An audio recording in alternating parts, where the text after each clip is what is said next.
We've got the Hyundai Tucson Hybrid. One of our favorites. Nice. So quiet. Smooth. It's the Hyundai Tucson Hybrid. What's under the hood of this thing, Andrea? A 1.6-liter turbocharged four-cylinder with a hybrid system, a 6-speed automatic transmission, a combined 226 horsepower and 258 pound-feet of torque, standard all-wheel drive. With a full tank of gas, this Tucson Hybrid gets about 816 kilometers or 507 miles of range. So they have the Kia Sportage or Sportage, just based on the same platform as this. Hyundai's is a little bit more expensive, but what do you get in it? What are the key standard features? The base trim comes with a 10.25-inch touchscreen with navigation and a 10.25-inch digital driver display, wired Apple CarPlay and Android Auto, an 8-speaker Bose sound system, heated steering wheel, heated front seats, 8-way power driver's seat, leather seating surfaces, a panoramic sunroof, heated rear seats, and a power liftgate. In the US, many of these features are not standard. We'll get into the trims later on in the video. Of course, they got different drive modes. What are we going to put it in? Got to put it in S for subscribe, and if you can hit that notification bell, you'll be notified when all of our reviews drop, and then you can watch them. And we do this, the couple car review twice a week. The first one drops on Wednesday. We put another one out on Saturday. So make sure you like and subscribe, and also follow on Instagram. It's Motormouth_Andrea to see what's going on behind the scenes. For me, it's Motormouth_Auto, and the links are below the like button. This video is brought to you by Car Cost Canada. Get the dealer's cost, list of rebates, plus discounted interest rates. Use the promo code Motormouth to become an expert member and get extra searches. The link is in the description below. What impresses me most about the Tucson Hybrid is how Hyundai managed to keep this cabin so quiet. Whether you're in the city or you're on the highway, it's really impressive.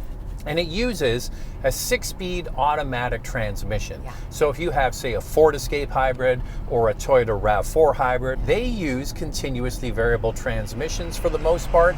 This one uses a 6-speed automatic transmission. It gives you the same kind of driving experience that you're used to, but in a very smooth, quiet, and refined way. I think that's the key, just how smooth this is. And when you compare it to something like the RAV4 Hybrid, another great option, of course, but just not as quiet as this Tucson is. Yeah, that's more efficient though. The thing about having an eCVT compared to a 6-speed automatic in this case is they eke out that last little bit of extra fuel economy for you. So you have to decide whether you want good fuel economy or exceptional fuel economy and the driving dynamics that go with each. I also really like the steering in here. Depending on what mode you have it in, it does get a little bit heavier in sport mode, but honestly, it's a real nice feel to it. Look, who's it appealing to? It's appealing to the masses. This is a real meat and potatoes product for the Hyundai brand. The people want compact SUVs. This is the one they want. They don't have to go all the way to a plug-in or even an EV. They can get better fuel economy. It's got to take kids and do family duty. It's an all-rounder, and it does a great all-round job. Mission accomplished. Yeah, and that's the thing. Whether you have 2 people, you've got some extra kids, you can really grow into this vehicle. It's quite spacious. I even like the driving position in here. It's comfortable. I'm sitting up and over the dash. The visibility is really good. All around, it does a lot right.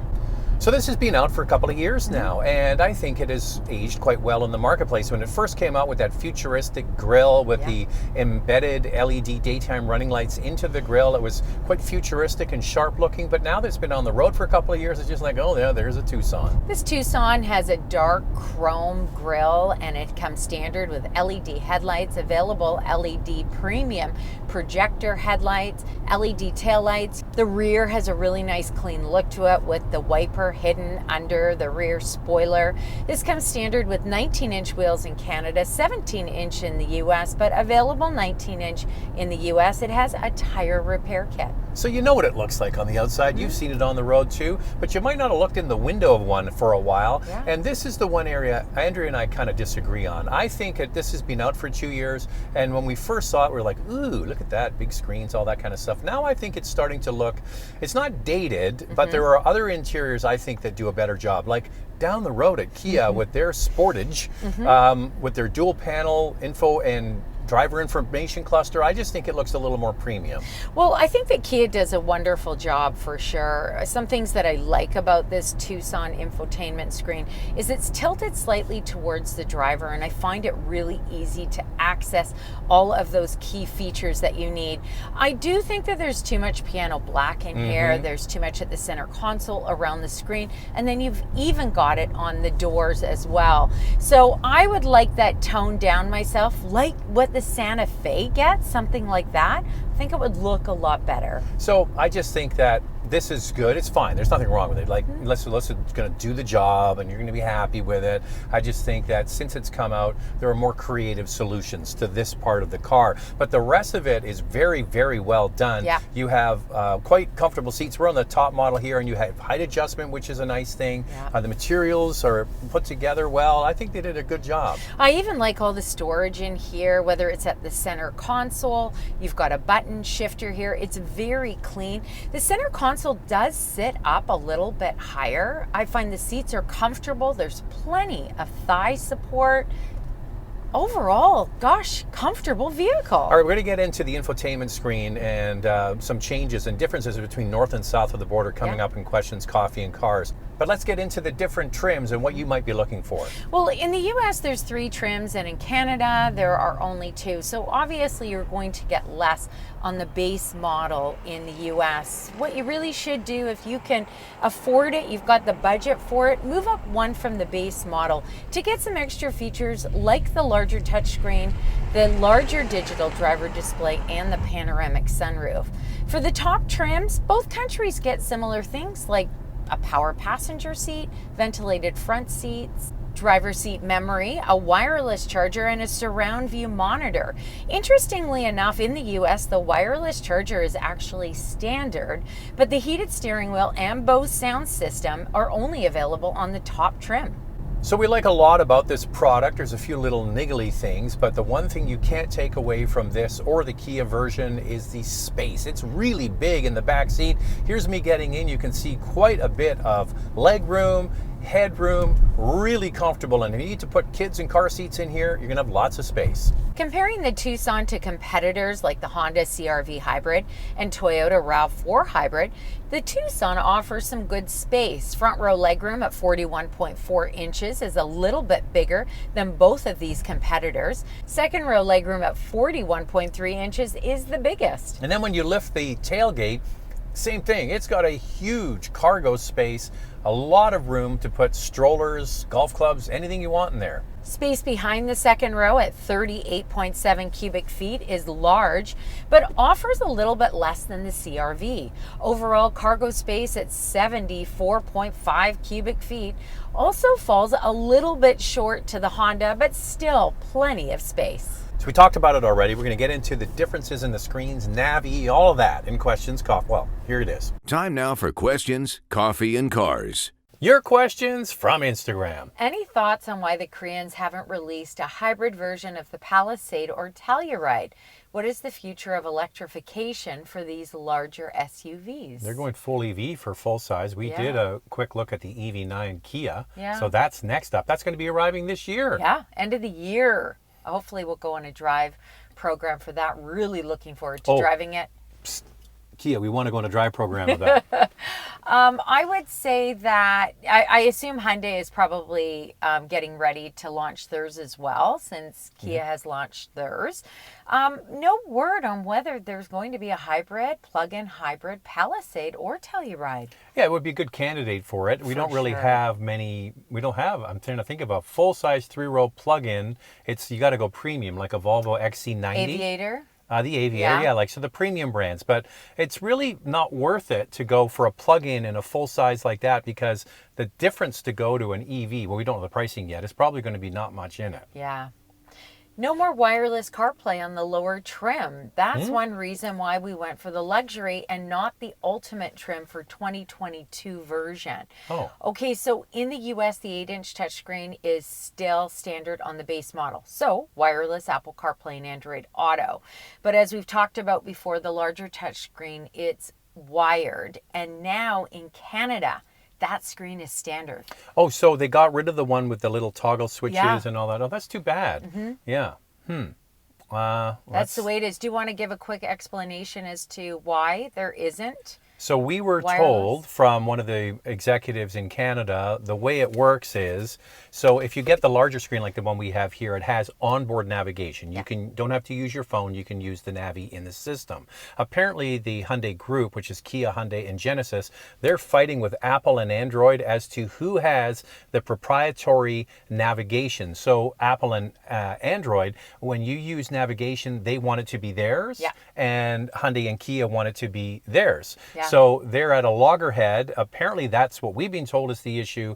I don't see why this is insurmountable, but that's what they're going for. Now, one thing you can do is get an aftermarket dongle. You can plug it in and you've got wireless Apple CarPlay and Android Auto. That is an option for you, but I really think more manufacturers are going to wireless Apple CarPlay and Android Auto, and these guys have got to figure it out. Some are getting rid of it. Some are getting rid of it. We've heard from General Motors they're going to be getting rid of it. So I don't know. Watch this space, as they say. What differences have you noticed from the plug-in hybrid versus the regular hybrid? I live in a condo and I'm trying to figure out what are the best options going hybrid, plug-in hybrid, or fully electric. Is a plug-in worth it in yours and Zach's experience? I think if you can't plug it in, don't buy it. This is the one you want. You want the hybrid. It's really simple. If you don't have a place to plug in your plug-in or electric vehicle, buy a hybrid vehicle. For sure. But, you know, you could be living in an apartment building or a condo that has, you know, regular wall outlet nearby. And if you could use that, if the building manager would let you, then you're fine. But I think that's the real issue. Yeah, with a PHEV, you don't need a level 2 charger. My mom owns a Tucson plug-in hybrid and uses just a regular outlet, and it's worked great for them. But if you get a pure EV, you're going to have to put in a level 2 charger.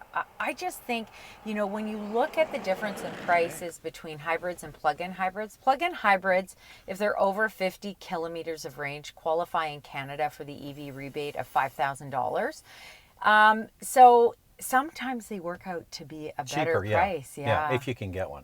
And now it's time for our hot topic. What's this one, Andrea? How does this compare to the Sportage or Sportage in the US, and which is better? Well, I'm sure most of you know the Hyundai and the Kia share the same platform, the same engines, the dimensions are almost exactly the same. The way they drive is similar as well, but the way they go about making their outside, inside, and the pricing is different, and this came out first, the Kia came out afterwards.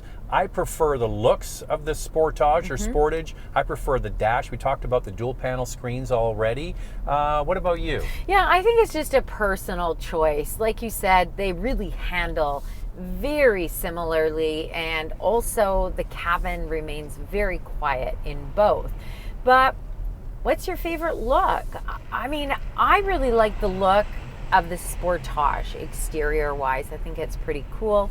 Interior wise, I was leaning towards the Kia, and now, although I don't love all the piano black in here, I really like how the screen is pointed towards the driver. I actually find it easier to access. So north of the border, they have a lower starting price for the Kia versus this Hyundai, so there is a few $1,000s worth of savings for essentially the same platform and engines. So it really comes down to your budget and which one you prefer. I think it would be nice in Canada if there was a lower trim on this Tucson.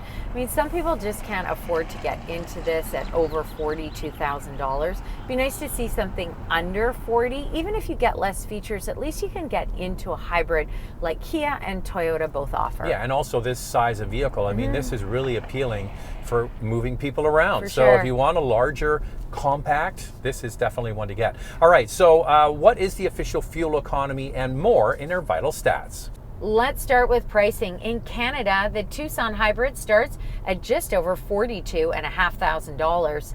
And in the US, the base trim is just over $31,000. Here's the fuel economy. 6.3 liters per 100 kilometers in the city, 6.6 on the highway. That's 37 miles per gallon city, 36 miles per gallon highway. This Tucson can tow 2,000 pounds. And Hyundai offers a warranty of 5 years, 100,000 kilometers, or 60,000 miles. In the US, you get complimentary maintenance for 3 years or 36,000 miles. So you want a hybrid compact SUV. What else can you consider? For your consideration, 4 vehicles for you to consider.